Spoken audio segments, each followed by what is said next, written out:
Hello everyone, in this video we will see how to use Fanbasis. First, open your browser and go to the Fanbasis website.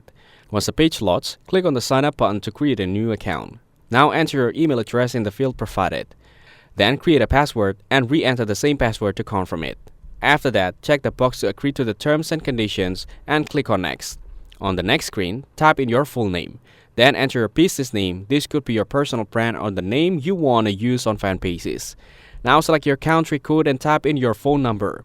You'll also see an option to pick your Fanbasis domain. This will be your personal profile link, so choose a name that suits your brand. Then click on next to move forward. Now you'll see a list of steps that you must complete to get approved as a seller on the platform. These steps usually include scheduling onboarding call to understand how the platform works, completing identity verification by uploading a valid ID, setting up your profile including a profile photo, description, and the services you want to offer. Once all these steps are finished and approved, your Fanbasis account will be ready and you can start offering your services as a creator or coach. Thanks for watching. Make sure to like and subscribe for more content like this.